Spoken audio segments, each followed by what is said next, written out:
దురాత్మకు చోటించి ఉన్నావు. దురాత్మ ఆలోచన ప్రకారంగా నడుస్తూ ఉన్నావు. దురాత్మ తలంపుల ప్రకారంగా నడుస్తూ ఉన్నావు. నీ సొంత నిర్ణయం చొప్పున నివసిస్తూ ఉన్నావు. అయితే దేవుని ఆత్మ నీలో నివసించట్లా. ఎందుకని? ఆయన పరిశుద్ధ స్థలంలోకి వస్తానని వాక్యం ప్రకారం మనం సెలవిస్తూ ఉన్నాడు. వాక్యాన్ని ఎన్నోసార్లు మనం చదువుతూ ఉన్నాం. వాక్యాన్ని ఎన్నోసార్లు మనం ధ్యానిస్తూ ఉన్నాం. కానీ ఏం చేయట్లేదు? చదువుతున్నాం, ధ్యానిస్తున్నాం, కానీ నెరవేర్చే కాడ మనం అంటున్నా. ఉన్నది లేనట్లు, లేనిది ఉన్నట్లు ప్రకటించడమే కాక, లేనట్లు ఉన్నది ఉన్నది, లేనట్లు లేనిది ఉన్నట్లు ప్రకారంగా మనమే ప్రణాళికగా సృష్టిస్తున్నాం. దేవుడు ఉన్నది ఉన్నట్లు మీరు ప్రకటించండి, ఉన్నది ఉన్నట్లు మీరు నెరవేర్చండి సెలవిస్తూ ఉన్నాడు లేఖనం ద్వారా. మనం నెరవేరుస్తూ ఉన్నామా? దేవుని ఆలోచన ప్రకారం జీవిస్తూ ఉన్నామా? దేవుని తలంపుల ప్రకారం నడుస్తూ ఉన్నామా? దేవుడు సెలవిస్తూ ఉన్నాడు, ఈ యొక్క సంవత్సరంలో నీ జీవితం మారాలి, నీ ఆలోచన మారాలి, నీ ప్రవర్తన మారాలి. అది కాదు నేను అనేంత వరకు దేవునికి మహిమార్గంగానే నువ్వు నిలబడాలి అని దేవుడు సెలవిస్తూ ఉన్నాడు. ఆయనకి మహిమ ఘనత ప్రభావములు తెచ్చేటట్లు నిలబడాలి. ఎందుకని? నా పేరు పెట్టబడిన నా జనులు అని దేవుడు లేఖనం ద్వారా ప్రకటిస్తూ ఉన్నాడు. ప్రతి ఒక్క బిడ్డని నా పేరు పెట్టబడిన నా జనులు ఎలా ఉంటారు? ఆయన మాదిరిలాగే ఉంటారు. ఆయన అడుగులు అడుగేస్తూనే ఉంటారు. ఆయన ఏది చెబితే చేస్తూనే ఉంటారు. మనం ప్రవర్తనను చూడలేదా? సేవకులను చూడలేదా? తెగించి నడిచే సేవకులు, వాక్యానుసారమైన జీవితంలో కూడా నడిచే సేవకులు మనం చూడలేదా? పడిపోయినతో నీకు అనవసరం, నిలబడ్డతోనే నీకు కావాలి. హల్లెలూయా. ఎంతో మంది పడిపోతూ ఉన్నారు. వారి పడిపోయారని నువ్వు పడిపోకూడదు, నువ్వు నిలబడాలి. వెలిగించబడిన నీవు అనేక మందిని వెలిగించేటట్లుగా సిద్ధపడాలి. హల్లెలూయా. నిన్ను వెలిగించేది దేవుడు. ఆరిపట్టుకోమని నీకు చెప్పలా. ఆ వెలుగుని నిన్ను ఆర్పేసుకోమని దేవుడు చెప్పలా. వెలిగించబడిన నీవు అనేక మందిని వెలిగించేటట్లుగా సిద్ధపడాలి. ఈ కొత్త సంవత్సరంలో నువ్వు ఎలా ఉండాలి? అనేక మందిని వెలిగించేటట్లుగా దేవుడు మిమ్మల్ని సిద్ధపరచును గాక. ఆమేన్. కీర్తన గ్రంథంలో దేవుడు ఏమని సెలవిస్తూ ఉన్నాడు చూడు. 65వ అధ్యాయం 11వ వచనంలో ఏమని సెలవిస్తున్నాడు చూడు. సంవత్సరమును నీ దయా కిరీటము వెదజల్లుతూ ఉన్నవి. ఏమవుతూ ఉన్నాయి? సారము వెదజల్లుతూ ఉన్నాయి. అయితే మనం ఎలా ఉంటూ ఉన్నాం?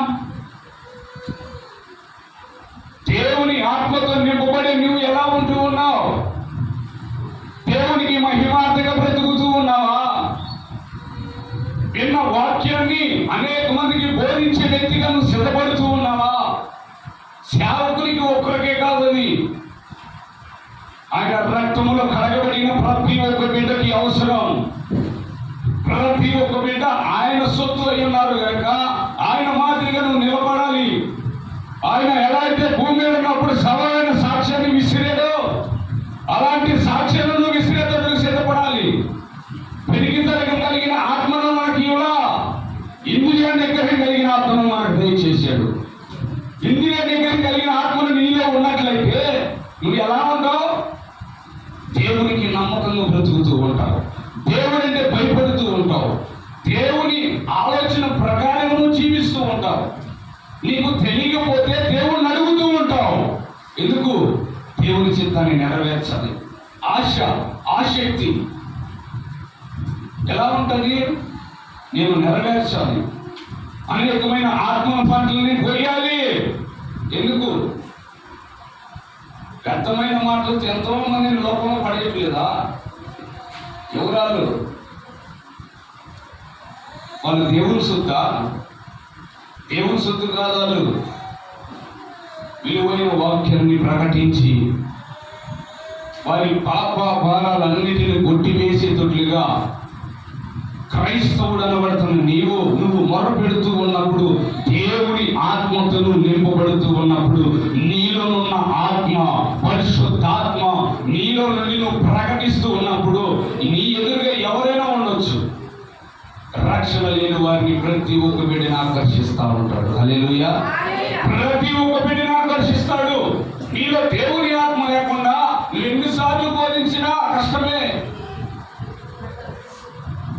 ఉదయాన్నే స్తుతించే వాళ్ళు ఎంతో మంది ఉంటారు. అందరు చేస్తున్నారు కదా, ప్రార్థన చేసేవాళ్ళు ఎంతో మంది ఉన్నారు. నలుగురితో నారాయణ, కులంతో పాటు గోవింద అన్నట్టుగా బ్రతికే వాళ్ళు ఉన్నారు. అలాంటి జీవితం కాలం ఉంది. తెగించి నడిచే అనుభవం మన దేవుడిని. హల్లెలూయా. ఆ దేవాది దేవుడే మనతో ప్రకటిస్తున్నాడు ఏమని? నీవు కూడా రోషం కలిగి బ్రతుకు. హల్లెలూయా. స్టెఫెను ఎలా బ్రతికాడు? రాజ్యం సైతం కూడా గర్దిస్తూనే పలుకుతూ ఉన్నాడు. చాలా వచ్చినా సరే భయపడలా. దేవుని కోసం నిలబడాలి, దేవుని కోసం పరుగులు ఎత్తాలి, దేవుని చిత్తాన్ని నెరవేర్చాలి, మరణించిన మనుష్యంగా ఆయన పాద సన్నిధికి వెళ్ళిపోవాలి. అలాంటి తెగింపు కలిగిన స్టెఫెనుని మనం చూస్తూ ఉన్నాం. యేసు ప్రభువారికి బాప్తిసం ఇచ్చిన యోహాన్ని చూస్తూ ఉన్నాం. ఎవరికి భయపడలా? దేవుడికి ఒక్కడికే భయపడ్డాడు. ఎలా బ్రతికాడు? దేవుని గురించి మనం అందరూ ప్రకటిస్తూ ఉంటే ఆయన భగవంతుడు కదా, ఆయన చేయగలడు. మనం ఎలా చేస్తాం? మనుషులు కదా. అంటే యోహాను మనిషి కాదా? స్టెఫెను మనిషి కాదా? దేవుని పక్షాన నిలబడి తెగించి నడిచేవారు అది మనుషులు కదా. వాళ్ళు ఎందుకని తెగించి నడుస్తూ ఉన్నారు? సేవకులను సైతమే చంపడానికి సిద్ధపడినా, చంపడానికి వచ్చినా సరే ధైర్యంగా నిలబడ్డారు. హల్లెలూయా. ఎవరి కోసం నిలబడ్డారు? మన కోసమే.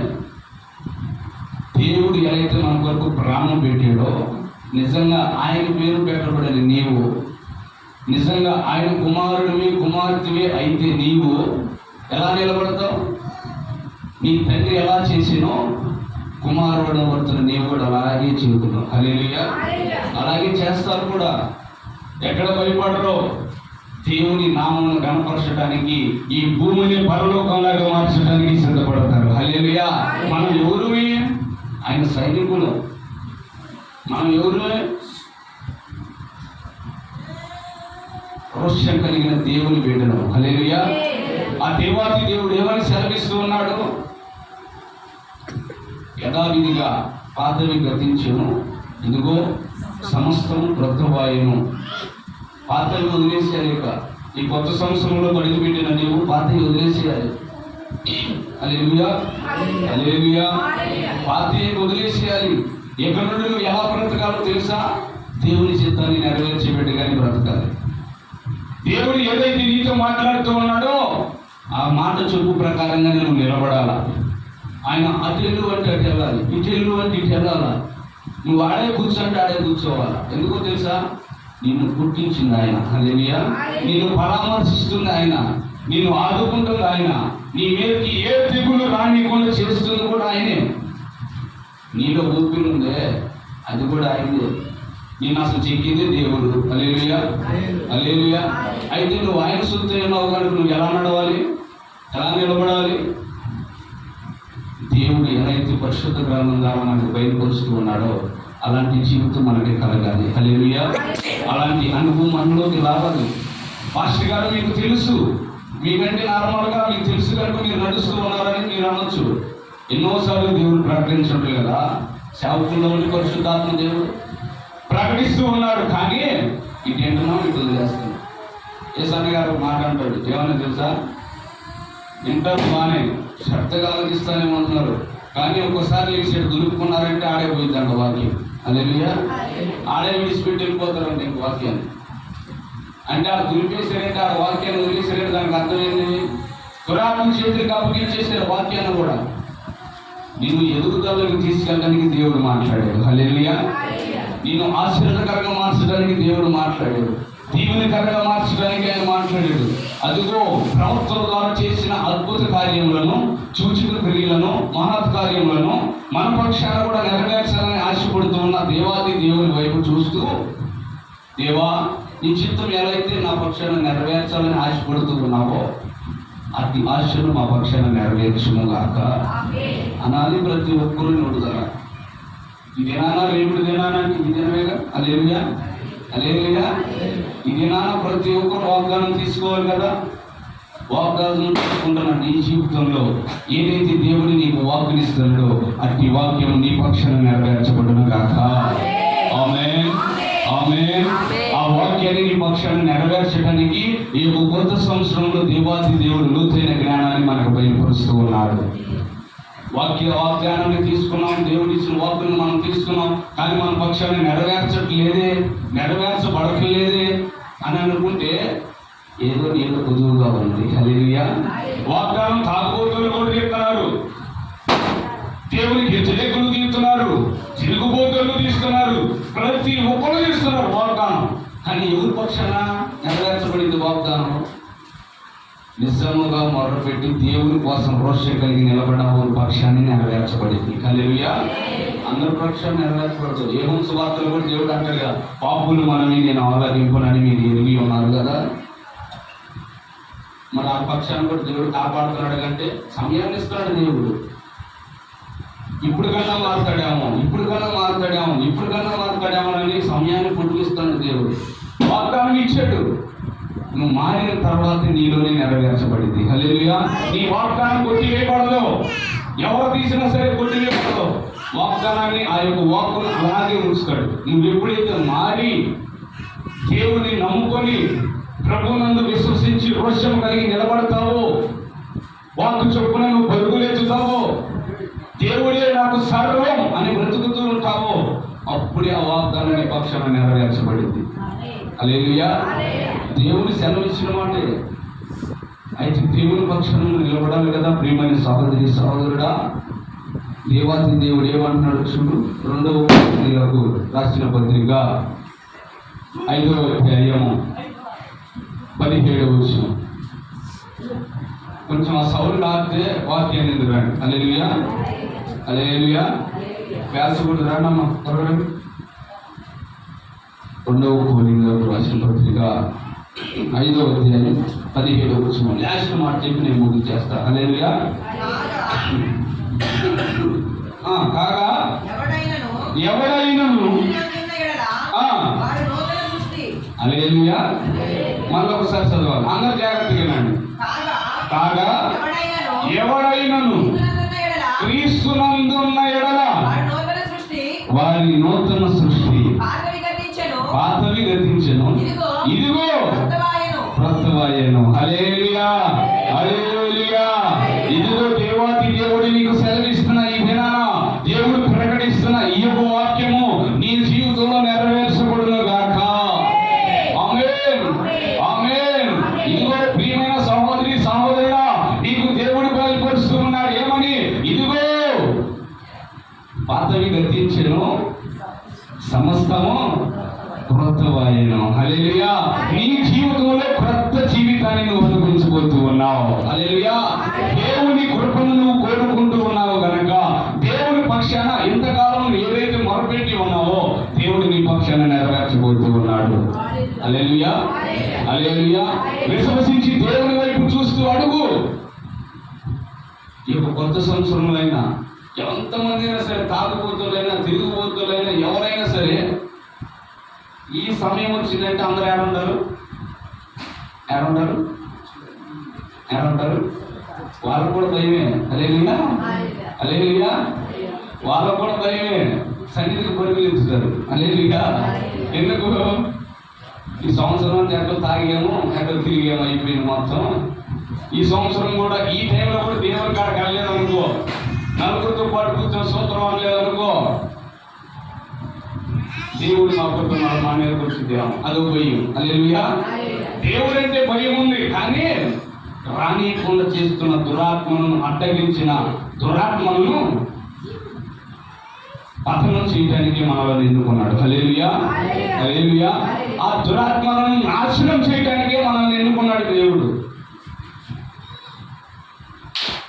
ఆ యొక్క వెలుగుతో ప్రతి ఒక్క బిడ్డ నింపబడాలి. హల్లెలూయా. అట్టి కృపతో ప్రతి ఒక్క బిడ్డ నింపబడాలి. దేవుని కృప మనందరి మీదకి నిండుగా నింపబడాలి అంటే మనం ఎలా ఉండాలి? ఇదిగో ప్రియమైన సహోదరి సహోదరుడా, పాతవి గతించెను, సమస్తము క్రొత్తవాయెను. క్రొత్తవైన నీ జీవితం క్రొత్తగా నువ్వు అడుగు పెట్టావు, కొత్త సంవత్సరంలోకి నువ్వు అడుగు పెట్టావు కనుక దేవుని వాగ్దానం నీ పక్షాన నెరవేర్చబడును గాక. ఆమేన్. విశ్వసించి దేవుని దినాన స్తుతియాగం చెల్లించండి, ప్రార్థించండి. దేవుని పక్షాన మీరు నిలబడి, దేవా నా ఆధారం నీవే, నా ఆశ్రయము నీవే, నా దుర్గము నీవే, అన్నీ నీవే, నీవు తప్ప నాకు ఎవరున్నారయ్యా అని నువ్వు మొరపెట్టినప్పుడు నీవు ఇచ్చిన వాగ్దానం, నేను తీసుకోబోతున్న వాగ్దానం, నీవు ఏదైతే నాకు ఇచ్చి ఉన్నావో, ఏదైతే నా పక్షాన నెరవేర్చాలని ఆశపడుతూ ఉన్నావో, దేవా నీకు నాకు అడ్డుగా నిలబడి ఉన్న ఆ యొక్క బండను దొరికించు, నీవిచ్చిన వాగ్దానం నా పక్షాన నెరవేర్చేటట్లుగా, ఆ వాక్కు చెప్పు ప్రకారంగా నేను జీవించేటట్లుగా, ఆ వాక్యాన్ని ఏదైతే నాకు ఇచ్చావో ఆ వాక్యం నాలోనే ఫలించేటట్లుగా, నీకు నమ్మకంలో బ్రతికేటట్లుగా, యథార్థంగా నిలబడేటట్లుగా, ఇంతవరకు నేను చంచుల మనసు కలిగి బ్రతికేనాము, ఇంతవరకు నేను నటించానేమో, ఇంతవరకు నీలో ఉన్నట్లుగా 10 మందికి చూపించానేమో, నేను గొంతు ఊపులు గాయపడుతూ ఉన్నానేమో, నీ గాయాల్లో ఎలుబెడుతూ చూస్తూ ఉన్నానేమో, ఇంకా నేను దుఃఖం పెడుతూ ఉన్నానేమో, ఇంకా నీకు కన్నీరు తెప్పిస్తూనే ఉన్నానేమో. ఇప్పుడన్నా నన్ను సరిచేవా? ఇది నాన్న ఈ సమయాన కొత్త సంవత్సరంలోకి నేను అడుగుపెడుతున్నాను తండ్రి, నన్ను క్షమించి నన్ను సరిచేసి నీకు అమూల్యముల రక్తంతో నన్ను కడిగి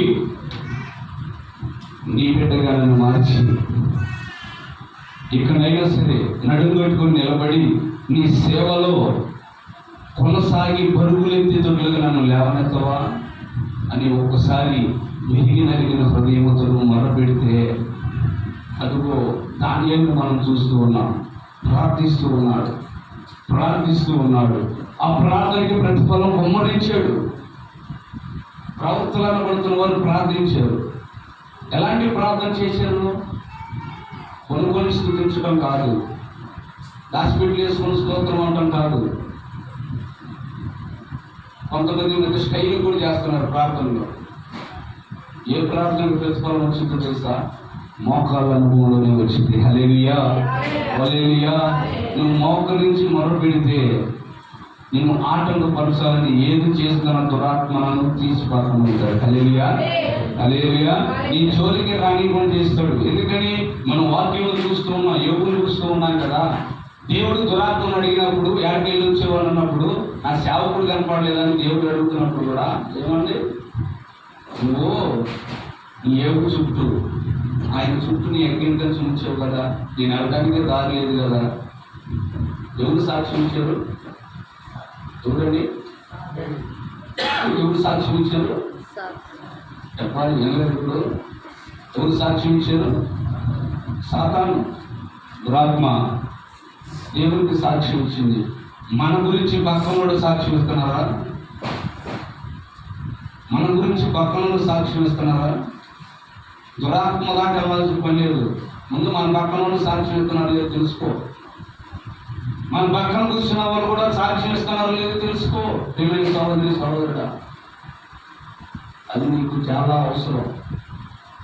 నువ్వు ఎడయ్యా ఎంతైతే దేవునికి మహిమ కనుక ప్రభావములు తెలియించేటట్టు నువ్వు నిలబడతావో, దేవునికి మహిమార్థంగా నువ్వు నిలబడతావో, ఆ దినాన దేవుడు ఒక మాట అంటే చాలు మనకి. మనం ఈ భూమి మీద బ్రతికినంతకాలం దేవుని చిత్తాన్ని నెరవేరుస్తూ ఎక్కడ తొట్టిల్లినా దేవునికి స్తుతియాగం చెల్లిస్తూ అయ్యా నన్ను సరిచే. తెలియకబడేది వేరు, తెలిసి చేసేది వేరు. హల్లెలూయా.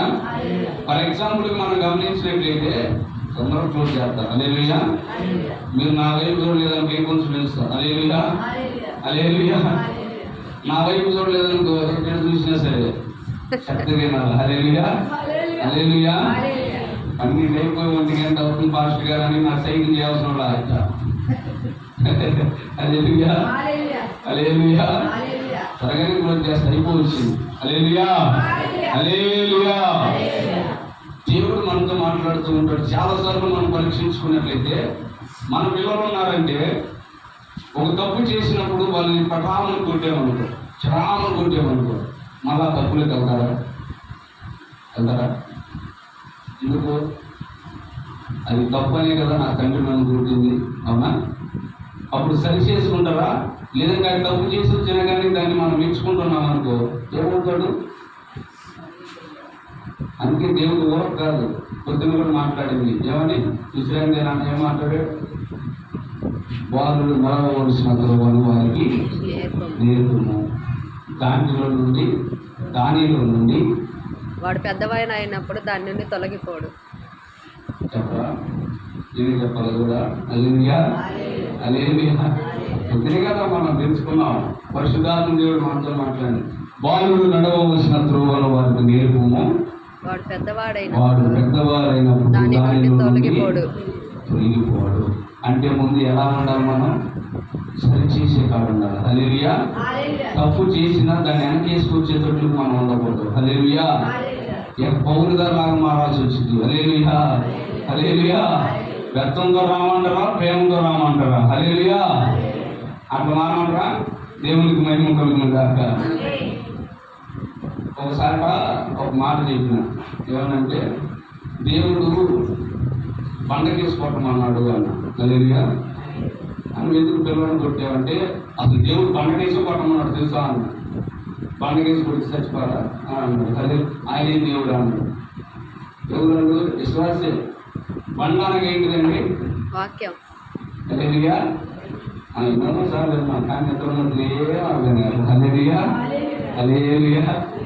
దేవుడికి మహిమ కలుగుగాక. వేడి రైలు పెట్టిన నిద్రపోకండి. హల్లెలూయా హల్లెలూయా. దేవుడు ఏం చెప్పాడు?